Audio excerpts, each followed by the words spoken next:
নমস্কার বন্ধুরা, আমার নতুন ভিডিওতে আপনাদের সবাইকে স্বাগত জানাই। আজ আমি বানাবো ভেটকি মাছের ফিশ ফিঙ্গার বা কাটলেট, যেটাই বলবেন। বাজার থেকে ভেটকি মাছ আনা হয়েছে, কিন্তু মাছ বিক্রেতা ঠিকমতো কেটে দিতে পারেনি।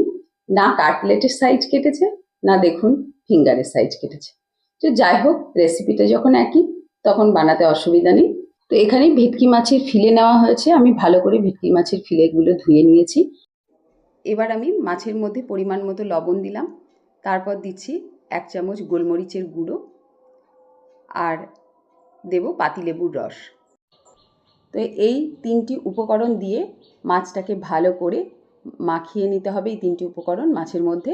তারপর এই ম্যারিনেট করে মাছটাকে 10 মিনিটের জন্য রেখে দিতে হবে। তাহলে যে আঁশটে একটা গন্ধ থাকে মাছের, সেই গন্ধটা চলে যাবে। ওটাকে রেস্টে রেখে দিয়েছি। এবার আমি একটা মিক্সিং জারের মধ্যে নিয়ে নিচ্ছি একটা মিডিয়াম সাইজের টুকরো করা পেঁয়াজ, কয়েক কোয়া রসুন, হাফ ইঞ্চি মতো আদা আর কিছুটা ধনে পাতা নিচ্ছি, আর 2টো কাঁচা লঙ্কা নিচ্ছি। ঝালটা আপনারা আপনাদের পরিমাণ মতো দেবেন। তো এগুলো আমি ভালো করে মিক্সিতে পেস্ট করে নিলাম। এবার এই পেস্টটা আমি মাছের মধ্যে মাখিয়ে নেব।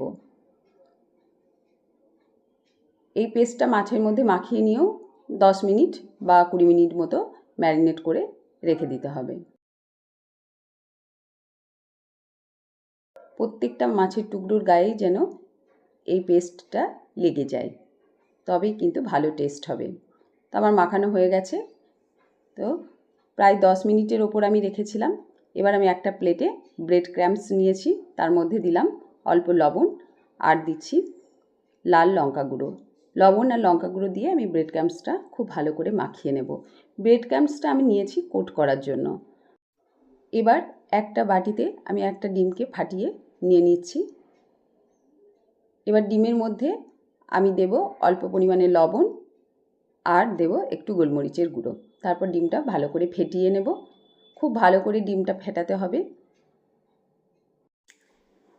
এবার মাছের একটা করে টুকরো আমি ব্রেড ক্রাম্বসের উপরে রেখে এইভাবে কোট করে নেব ব্রেড ক্রাম্বস দিয়ে। তারপর ডিমের গোলায় ডুবিয়ে নিয়ে আবার ব্রেড ক্রাম্বসের উপর দেব,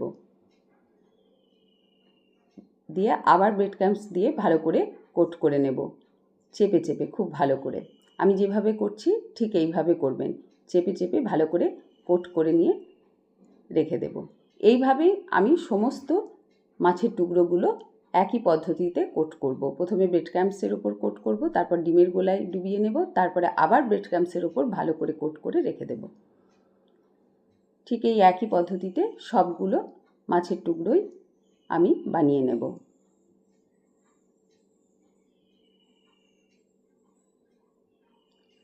তো সব মাছের টুকরোগুলো আমার বানানো হয়ে গেছে। বানিয়েই কিন্তু ভাজলে হবে না। এটা একটা কন্টেনারের মধ্যে রেখে আমি ফ্রিজে রেখে দেব 1 থেকে 2 ঘন্টা। এটা কিন্তু আপনারা স্টোর করেও রাখতে পারেন, কয়েকদিন স্টোর করে রাখাই যাবে। কোনো অতিথি এলো বা আপনারা নিজেরা তখন বার করে ফ্রিজ থেকে বার করে ভেজে খাওয়া যাবে, এরকম করে রেখে দেওয়া থাকলে। তবে আমার আজকেই বানাবো, সেই জন্য আমি কিছুক্ষণ ফ্রিজে রেখে দেব। তাও প্রায় 2-3 ঘন্টাই থাকবে। আমি সন্ধ্যাবেলায় ভাজবো। ফ্রিজে রেখে দিলে খুব সুন্দরভাবে সেট হয়ে যায়, ভাজতেও সুবিধে হয়।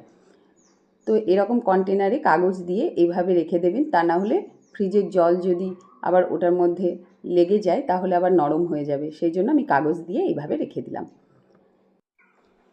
এবার আমি কন্টেনারটা ফ্রিজ থেকে বার করে নিয়েছি। ভেজে নেওয়ার আধা ঘন্টা আগে আমি বার করে নিয়েছি। দেখুন এগুলো বেশ সুন্দর হয়ে আছে, আর জল পেয়ে দেখুন কাগজটা কিন্তু ভিজে গেছে, সেই জন্য কাগজ দিয়ে এভাবে রাখতে হবে। তো এবার গ্যাসে কড়াই বসিয়ে তাতে সাদা তেল দিয়ে দিয়েছি। তেল গরম হয়ে এলে আমি এই ফিশ ফিঙ্গারগুলো ছেড়ে দিচ্ছি। মিডিয়াম আঁচে আমি ফিশ ফিঙ্গারগুলো উল্টে পাল্টে ভেজে নেব। বেশ একটু ব্রাউন করে ভাজতে হবে, তবে ক্রিস্পি হবে, ব্যাপারটা বেশ কুরকুরে হবে আর কি। তো এই ফিঙ্গার কটা আমার ভাজা হয়ে গেছে, আমি তুলে নিচ্ছি। এই একই পদ্ধতিতে আমি বাকিগুলো ভেজে নেব। তো একই পদ্ধতিতে আমি ফিঙ্গারগুলো সব ভেজে নিচ্ছি। চলুন আপনাদের দেখায় কতটা ক্রিস্পি হয়েছে।